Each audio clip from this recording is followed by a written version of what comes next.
hərbi xidmətdən möhlət almaq üçün xarici təhsilə müraciət edirlər. Qiyabi təhsil olan tələbələrə hərbidən möhlət nəzərdə tutulmur.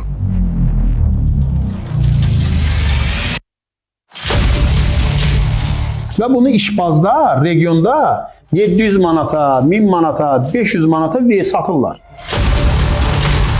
Öncədən heç bir şirkətə pul verməyin. Doğrudan bu pulun olmasa belə xarici təhsil almaq mümkündür. Təqaüd qazanmaq nə qədər realdır və kimlərin şansı daha yüksək olur? İstədiyiniz universitetlərdə, istədiyiniz ölkələrdə qəbullar ala bilirik. Salam hər kəsə, təhsil gündəmində sizinləyik. Bugünkü mövzumuz son vaxtlar ən çox maraq doğuran mövzulardan biri xaricdə təhsildir. Demək olar ki, hər kəs xaricdə oxumaq istəyir, amma suallar çoxdur. Hardan başlamaq lazımdır, nə qədər pul tələb olunur, bu həqiqətən hamı üçün mümkündürmü? Bu suallara aydınlıq gətirmək üçün bugün studiyamıza bu sahədə təcrübəli qonaq dəvət etmişik.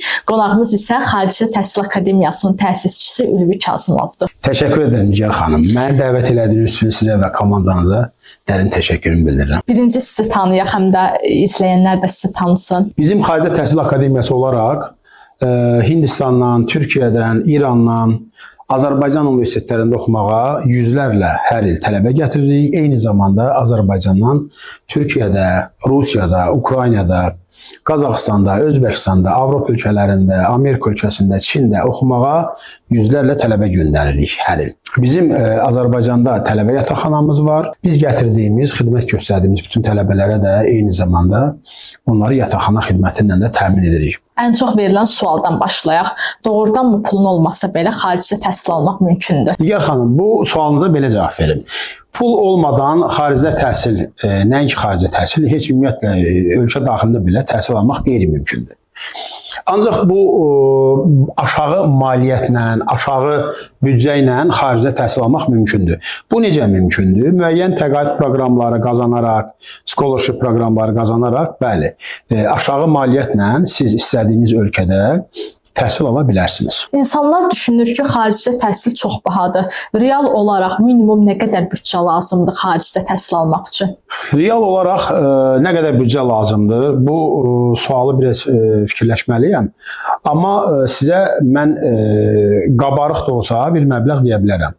Minimum öz hesabına xaricdə təhsil almaq istəyən tələbələr illik minimum 7-8 min manat pul tələb eləyir ki, onların qalmağı, yeməyi, aylıq xərcləri, illik təhsilatları bu dediyim məbləğə daxildir. Ki, bu qədər, bu civarda pul lazımdır ki, bəli, onlar xaricdə təhsil ala bilsinlər. Yəni, bu büdcəsi olmayan tələbələr, bu öz hesabına təhsil almaq istəyən tələbələrə aiddir. Yəni, hər hansı bir təqaüdü qazanan tələbələrə aid deyil. Yəni, öz hesabına hər şey özü qarşılayacaqsa, minimum 6-7 min manat civarında bir büdcə lazımdır ki, tələbələr xaricdə təhsil alsın. Ən ucuz ölkələr hansıdır və daha çox nəyə görə seçilir? Yaşam xərcinə görə ən münasib ölkələr Türkiyə, Özbəkistan, Qazaxıstan, Rusiya, Ukrayna, yəni bizə yaxın olan ölkələrdir ki, bunların adını çəkə bilərəm ki, bunların içərisində ən münasibi Özbəkistan ölkəsidir. Yəni burada yaşam xərcləri də ucuzdur, illik təhsilatlar da ucuzdur, qidalanma da, tələbənin aylıq xərcləri də çox ucuz başa gəlir. Tələbə yataqxanaları da çox ucuzdur. Ondan sonra mərhələli şəkildə Türkiyəyə gəlir və Türkiyədən sonra Avropa ölkələri. Təqaüd qazanmaq nə qədər realdır və kimlərin şansı daha yüksək olur? Təqaüd qazanmaq 100% mümkündür. Yəni bu problemli bir proses deyil. Sadəcə olaraq təqaüd qazanmaq istəyən tələbələrin təqaüdün şərtlərinə uyğun göstəriciləri olmalıdır. Yəni dil bilikləri, xarici dil sertifikatı olmalıdır. Müəyyən, əgər top universitetlərdə təhsil almaq üçün təqaüd almaq istəyirsə, əlavə motivasiya məktubu, bunun tələbənin göstəriciləri, hər hansı bir olimpiada oyunlarında iştiraki və laureat olması, hər hansı bir idman oyunlarında qalib olması, laureat olması şərtdir. Və bunlar olmazsa, tələbənin artıq konkurentləri, rəqibləri onu üstələyərək həmən o təqaüdü almasına mane olurlar. Amma təqaüdlərin də bir neçə növləri var ki, təqaüd var ki, yalnız xarici dil biliklərinin yaxşı olması qənaət bəxş edir ki, o təqaüdü alasan. Təqaüd var ki, top universitetlərə aiddir. Bəli, onun tələbləri də daha artıqdır. Tək dil bilikləri sertifikatından məhdudlaşmır. Belə. Ailənin maddi vəziyyəti təqaüd almağa təsir edir. Təbii ki, Avropa ölkələrinin bəzilərinin, bir çoxunun təqaüd proqramlarında, daxili təqaüd proqramı olsun, hər hansı bir donor təşkilatları olsun, o təqaüd proqramlarının tələbələri içərisində tələbənin valideynlərinin işsiz olması və yaxud da illik gəlirlərinin normativ səviyyədən aşağı olması, yaşayış yerlərinin, evlərinin, yaşayış sahəsinin az olması, bunlar hamısı göstəricilərdir ki, tələbənin maddi durumu aşağıdır, ancaq təhsil səviyyəsi yüksəkdir. Bu halda tələbə, bəli, 100%-lıq təqaüdlər qazana bilərlər. İmtahansız qəbul həqiqətən də mümkündürmü? Mən bu məsələni belə özətləyərdim. Ümumiyyətlə, ölkələrin demək olar ki, tamı-tamına hamısında qəbul qaydaları, universitetlərə qəbul qaydaları iki cürdür. Birinci öz vətəndaşları üçün, ikincisi isə xaricdən gəlib onların ölkəsində təhsil almaq istəyən xarici tələbələr üçün. Bizim ölkə də eyni prinsiplə fəaliyyət göstərir təhsil sahəsində. Öz vətəndaşlarımız üçün universitetə qəbul qaydaları test vasitəsindəndir. Yəni testə qatılaraq siz müəyyən bal yığırsınız. Bu balların fonunda müəyyən ixtisasları qazanırsınız və təhsil alırsınız. Amma xarici tələbələr isə daxili intervyu əsasında və portalla müraciət əsasında götürürlər. Eyni qayda o ölkələrdə də elədir. Yəni dolayısıyla tək attestat vasitəsilə bizim tələbələrə istədiyiniz universitetlərdə, istədiyiniz ölkələrdə qəbullar ala bilirik. Bəs attestatla xaricdə oxumaq istəyən abituriyentlərə hansı imkanları var? Yəni attestatla xaricdə oxumaq istəyən tələbələr tək attestat vasitəsilə, bir də daxili imtahan vasitəsilə istədiyi universitetlərə qəbul ola bilirlər. Həmin universitetlərin... Bəli, yeganə Avropa universitetləridir ki, 12 illik təhsil sistemi tələb edir. Bir də Çin dövlət universitetləri 12 illik təhsil sistemi tələb edir. Yəni bakalavr Avropa universitetlərində və Çində bakalavr oxumaq istəyən tələbələrin nəzərinə çatdırmaq istərdim ki, 12 illik təhsil sistemi orada qəbul olunur. Yəni bizdə bildiyiniz kimi 11 illik təhsil sistemidir. Yəni 11 ildən sonra 1 ildə hər hansı bir kursda, hər hansı bir təhsil ocağında oxumalısınız ki, və yaxud da həmin ölkəyə gedərək 1 il həmin ölkədə dil öyrənərək, foundation proqramını götürərək 12 illik təhsil sistemini tamamlayıb, ondan sonra bakalavr bölməsinə başlaya bilərsiniz. Bir də mən sosial şəbəkələrdə qarşıma çıxır, bəzi xaricdə təhsil şirkətləri var ki, yazırlar ki, xaricdə qiyabi təhsil. Həqiqətən də xaricdə qiyabi təhsil varmı? Həmin diplomlar bizim ölkədə tanınırmı? Çox gözəl sualdır. Bu sual bizim şirkətimizə də zaman-zaman ünvanlanır. Mən bu suala belə cavab verim. Azərbaycan ölkəsi ümumiyyətlə təhsil formasının iki formasını, əyani və qiyabi formasını qəbul edir. Yəni Azərbaycanlı tələbə əyani və qiyabi formada hər hansı bir universitetdə oxuyarsa və oradan diplom alarsa, həmin diplomlar Azərbaycanda təsdiqlənir, tanınır. Amma təəssüflər olsun ki, bəzi Avropa ölkələri və bəzi bizə qonşu olan ölkələrdə, misal üçün Türkiyədə qiyabi təhsil sistemi yoxdur. Bu fikri vurğulayaraq mən bildirirəm ki, Türkiyədə qiyabi təhsil sistemi yoxdur. Və Avropanın bəzi universitetlərində də qiyabi təhsil sistemi olmadığı üçün, amma distant, məsafədən təhsil sistemi olduğu üçün bəzi şirkətlər, işbaz şirkətlər valideynləri və tələbələri aldadaraq onlara qiyabi adı altında onlayn, distant təhsilləri təklif edirlər. Və bəzi tələbələrin də, valideynlərin də bu işinə yarayır ki, evladım gözümün qabağından getmədən burada oxusun qiyabi formada, təhsil alsın və diplomları burada təsdiqlənsin. Problem isə oxuyub qutarandan sonra o diplomu təsdiqləmək üçün lazım olan idarələrə verdikdən sonra görürlər ki, bu oxuduğu müddət boşuna oxuyub, yəni bu diplomlar təsdiqlənmir. Onun üçün də valideynləri və şagirdləri ayıq olmağa çağırıram. Türkiyədə qiyabi təhsil sistemi yoxdur. Digər universitetlərdə, digər dövlətlərin universitetlərində var. Amma bu qiyabi ilə onlayn təhsil sistemi olduğunu ayırd eləmək üçün onu qətiyyətli şəkildə şirkətlərdən soruşsunlar ki, bu qiyabi təhsil formasıdır, yoxsa onlayn, distant təhsil formasıdır. Ondan sonra əmin olduqdan sonra bu işləri görsünlər və yaxud da həmən şirkətlərlə əməkdaşlıq görə bilərlər. Bir fikri də mən çatdırım valideynlərin və şagirdlərin nəzərinə. Bəzi ixtisaslar var ki, tibbdir, hüquqdur, psixologiyadır. Bunların qiyabi, hətta qiyabi təhsil olan ölkələrdə belə bunların qiyabi tədrisi yoxdur. Yəni qiyabi formada tibbi, hüququ, psixologiyanı heç bir formada, dünyanın heç bir yerində bunun tədrisi yoxdur.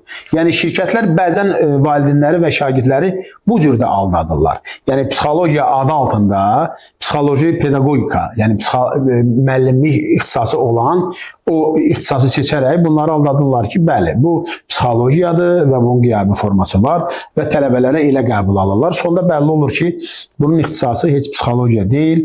Yəni bu bir universiteti bitirdikdən sonra psixoloq kimi fəaliyyət göstərə bilməz. Yəni bu cür problemlər də bizim bu günə kimi qarşımıza çıxır. Valideynlər sonradan gəlirlər ki, bəs filan şirkətdən iş gördüm. Sonra baxdım ki, bu deyirlər ki, mənə bu ixtisas həmin ixtisas deyil.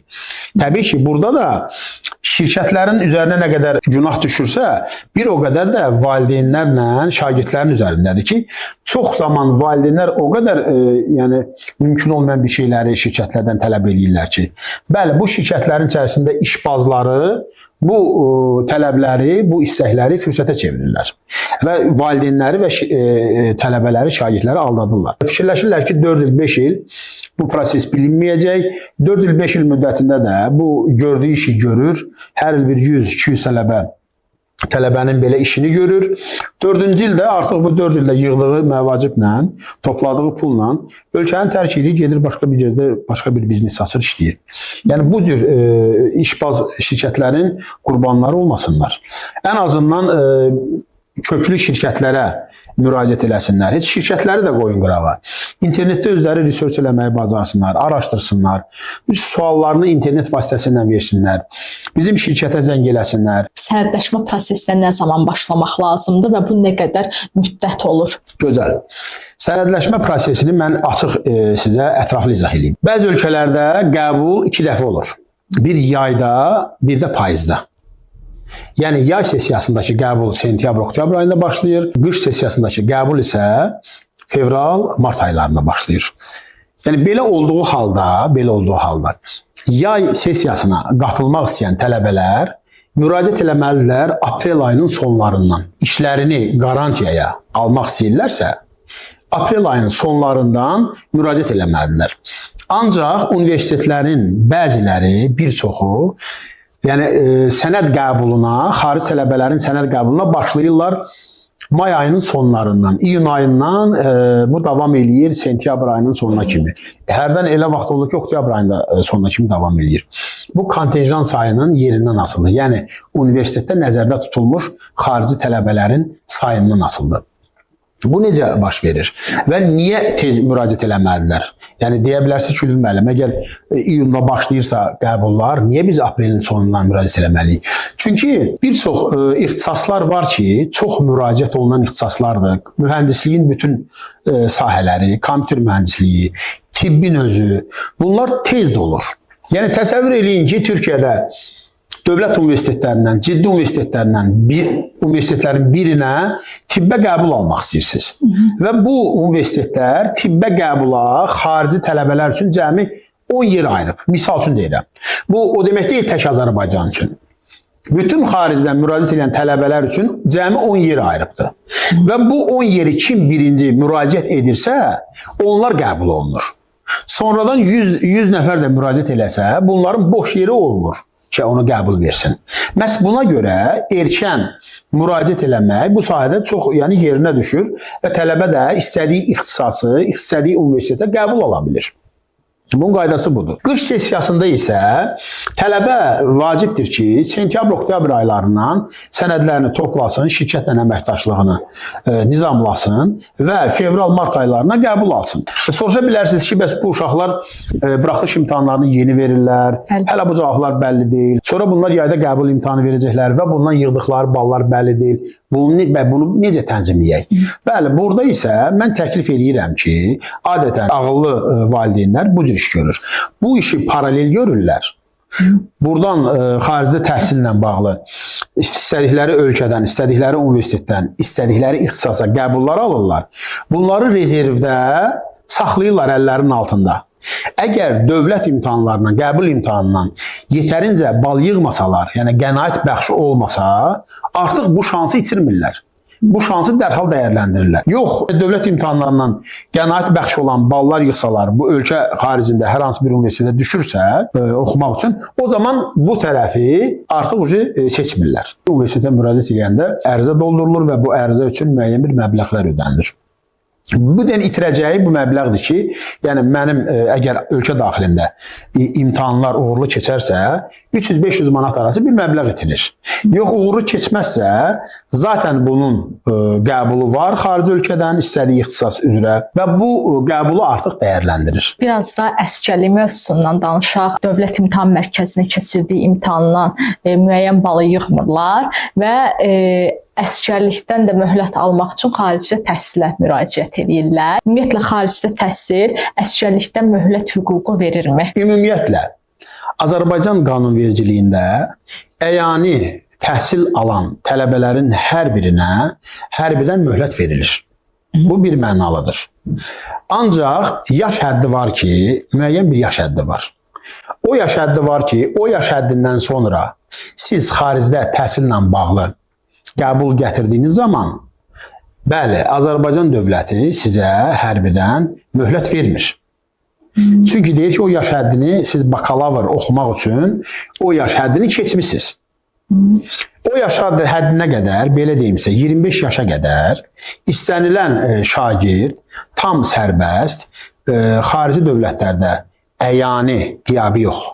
Əyani hər hansı bir universitetə qəbul olarsa, həmən universitetin sənədinlə rəsmi olaraq hərbidən möhlət verilir. Azərbaycan Respublikasının qanunvericiliyində qiyabi təhsil alan tələbələrə və yaxud da onlayn, və yaxud dediyim distant formasında təhsil alan tələbələrə hərbidən möhlət nəzərdə tutulmur. Yəni möhlət verilmir. Bəzi indi burada işbaz şirkətlər var, onlar barədə danışacağım və valideynləri ayıq olmağa çağıracağım. Düzdür, valideynlərin 90% özü tələb eləyir ki, mən istəyirəm uşağım hansı universitet olur olsun, tək hərbidən möhlət verilsin və s. və ilaxır. Bu düzgün yanaşma deyil. Valideyn müraciət eləyir və işbaz şirkətlər də bu ən çox regionlarda baş verir. İşbaz şirkətlər də bilirlər ki, bu valideynin evladını əsgərlikdən saxlamaq üçün, hərbi möhlət almaq üçün bundan qəbul istəyir. Və buna 99% bu dəqiqə bu işi görənlər saxta, valideynlərə saxta qəbul verirlər. Və valideyn bu qəbulu alır, aparır, verir voyenkomata, hərbi möhlət almaq üçün. Voyenkomat buna 1 illik möhlət verir.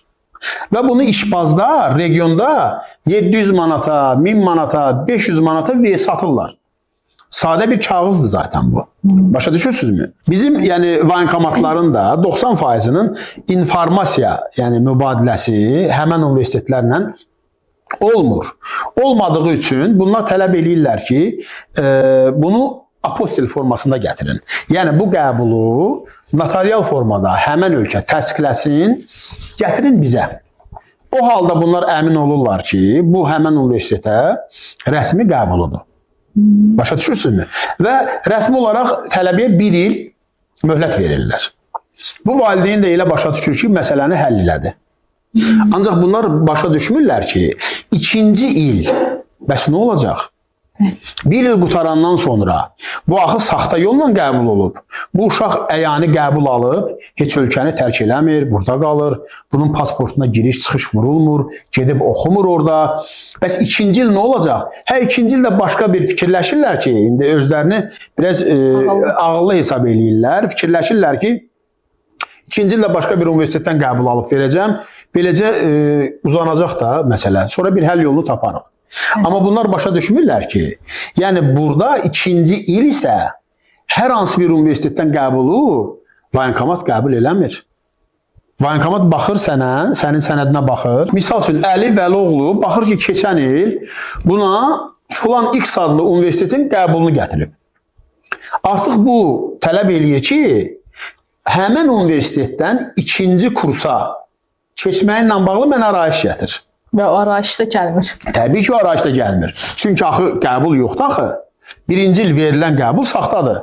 Və bu uşaq gedib orada oxumuyor. Mənə müraciət edib o qəbulu mənə göndərməklə mən dərhal həmən universitetlə əlaqə saxlayıb həmən universitetdən onu aydınlaşdıra bilərəm ki, bu qəbul saxtadır ya deyil. Bu mövzularda valideynlər, şagirdlər, xahiş edən diqqətli olun. Birinci il aldığınız qəbul bu demək deyil, sizin uşağınız yəni mütəmadi olaraq əsgərlikdən hərbi möhlət alacaqdır. Yəni hərbi xidmətdə möhlət alacaqdır. Xeyr. İkinci il bundan sənəd istəyəcəklər, ikinci kursa keçməklə bağlı. Heç bir yeni qəbul olmayacaq. Yəni belə deyim də, orijinal sənədlər, orijinal saxta olmayan qəbullar universitet tərəfindən iki formada göndərilir. Birinci, universitet tələbənin orada oxumasına razılıq məktubu göndərir. Bu hələ qəbul deyil. Bu razılıq məktubu göndərir ki, bəli, mən razıyam, bu tələbə gəlsin mənim universitetində oxusun. Oxuması üçün şərtlər qoyur. Şərtlər nədir? Mənim illik təhsil haqqımı burada bankın hesabına köçürsün. Bu sənədləri yığsın, mənə versin. Bundan sonra tələbə bunu eləyirsə, artıq illik təhsil haqqını ödəyirsə, o sənədləri tam formada göndərirsə, yəni şirkətlər vasitəsindən və yaxud da özü. O zaman bəli, artıq universitet bunu tələbə kimi qəbul edir və tələbə kimi buna imzalı, möhürlü qəbul göndərir. Və yaxud da aşağısında QR kodu olan qəbul göndərir. Bəli, bu qəbul artıq tələbəyə imkan verir ki, viza tələb edən ölkələr üçün viza alsın. Çünki baxırlar ki, səfirliklər baxır ki, bu tələbədir, buna viza vermək lazımdır və bu digər işlərini görsün və eyni zamanda hərbi xidmətdən möhlət almaq üçün voyenkomata təqdim eləsin. Bu formada davam edən proseslər rəsmi, saxta olmayan proseslərdir. Əks halda mən 500 manat ver, kağız verim, qəbul verim, apostelli falan, bunların hamısı saxtadır. Hətta onların üzərinə vurulan apostellərin 90% saxtadır. Yəni mən bunu da sizə nəzərinizə çatdırım ki, baxırlar ki, apostel var. Onların 90% mən sizə tam əmin edirəm. Heç Türkiyə notariatların xəbəri olmadan burada işbaz şirkətlər tərəfindən vurulan saxta peçatlardır. Bu tipli işlərə valideynlər və şagirdlər getməsinlər. Bunun sonu bir cinayətdir. Bunun sonunda bir cinayətə cəlb oluna bilərlər. Ümumiyyətlə, xaricdə təhsil alan tələbə və yaxud da abituriyent orada işləyə bilərmi oxuduğu müddətdə? Təhsil vizasından gedən tələbələrin qanunvericiliklə işləməyə heç bir hüquqları yoxdur. İcazə verilmir. Heç bir dövlətdə. Ancaq tələbələrin özləri sonradan yaratdıkları münasibətlər çərçivəsində part-time, yəni yarı iş vaxtı olaraq, qeyri-rəsmi işçi olaraq hər hansı bir yerlərdə, restoranlarda, xidmət sahələrində, yəni çatdırılma, delivery sahəsində xidmət göstərə bilərlər. Hazırda da göstərirlər, çalışırlar və pullarını qazanırlar. Amma rəsmi tərəfdən baxsaq, buna heç bir qanunvericilik icazə vermir ki, tələbə vizasından gələn vətəndaşlar, tələbələr işləmək hüququ verilsin. Sonda, yəni bu sualla artıq verilişimizi yekunlaşdırırıq. Xaricdə təhsil almaq istəyən tələbə və yaxud abituriyentə 3 məsləhətiniz nə olardı? Bu məsləhətlərdən birincisi, ən vacibi şirkətlərin rəhbərliklərini araşdırmağınız olsun. Onun üçün siz gələndə həmişə şirkətin rəhbərinə maraqlanın. Şirkətin rəhbərinin adını, soyadını siz internetdə araşdırın. Onun səhifəsinə baxın, gör neçə ildə o səhifə yaranıb, o səhifədə yazılan kommentləri oxuyun, görün o şirkət barədə, o insan barədə nə yazırlar. İkinci, onların şirkətlərinin rəsmi olub-olmadığını yoxlayın. Bundan sonra nəyə fikir verməlisiniz? Sizdən tələb olunan məbləğə. Misal üçün, bizim şirkət tələbədən öncədən pul tələb eləmir. Misal üçün, sizdən mən əgər xidmət haqqı olaraq 1000 manat tələb edəcəmsə, mən bu 1000 manatın hamısını və yaxud da yarısını istəmirəm. Sadəcə müəyyən bir məbləği olur ki, 100 manat, 200 manat məbləğində öncədən pul istəyirəm ki, bunu da rəsmi qaydada qəbul edirəm. Niyə? Sabahsı gün valideyn əgər bu işi görməkdən imtina edərsə, onu mən konsultasiya xərci kimi qaytarmıram və bu öncədən valideynə bildirilir. Amma şirkətlərin 90% məbləğin 70%-ni, 50%-ni öncədən istəyirlər. Hətta 100%-ni öncədən istəyirlər. Yəni bu işi mən görürəmsə, əminəmsə ki, mən bu tələbəyə qəbul alacağam, öncədən o pulu almağın nə mənası var ki? Bu halda artıq valideynlər biraz şübhələnirlər və haqlı olaraq şübhələnirlər. Öncədən heç bir şirkətə pul verməyin. Bu işi görən şirkət varsa, verdiyi vəddə, vəd verdiyi vaxtda, zamanda tələbənin qəbulunu alsın, pulunu alsın. Buna da fikir verin. Bu da məqamlardan biridir, önəmli məqamlardan biridir. Və nəhayət, sonuncu, üçüncü mən məsləhətə gələrdim ki, valideynlər hansı universitetə uşağa qəbul olacaqsa, həmən universitetlərlə həmən şirkətlər arasındakı münasibəti aydınlaşdırsınlar. Yəni bu universitetlər bu adamı, bu şirkəti tanıyırmı? Tanımırsa, bu hansı formada mənim evladıma adı çəkilən universitetdən qəbul olacaq? Sizcə bu önəmli deyilmi? Çoxu bu dəqiqə yalandan danışır. Ay mən rəsmi müqavilə əsasında çalışıram. Çıxart göstər qardaş. Rəsmi müqaviləni göstər. Hətta rəsmi müqavilələri göstərirlər, onların da çoxu saxtadır. Həmən adı çəkilən universitetlərə birbaşa zəng eləyin. Zəng eləyin ki, Azərbaycanda filan şirkət sizin adınızı istifadə edərək deyir ki, biz onların Azərbaycanda nümayəndəsiyik və yaxud da bizim müqaviləmiz var, bizim icazəmiz var onu göndərməyə. Onlar təsdiqlədiyi halda siz bu işi görün. Təsdiqləmirsə, bu işi görməyin. Yəni, nəticədə sonda siz aldanacaqsınız. Sizin zamanınız, sizin evladınızın həyatından oynamış olacaqlar. Yəni, buna qəti şəkildə icazə verməyin. Kənardan şirkətlərin 90% reklamlarını izləyirəm. Boğazdan yuxarı vədlər verirlər. Yəni, biri çıxır, danışır belə-belə, ay mən filan yeri qutarmışam, filan universiteti qutarmışam. Universiteti qutarmağın xaricdə təhsil işini görməyə heç bir aidiyyəti yoxdur. Çox sağ olun Ülvi bəy, dəyərli məlumatlarınız üçün. Qeyd edək ki, bugünkü qonağımız Xarici Təhsil Akademiyasının təsisçisi Ülvi Kazımov idi. Əgər siz də xarici təhsil haqqında düşünürsünüzsə və suallarınız varsa, şərhlərdə yazın. İzlədiyiniz üçün təşəkkür edirik.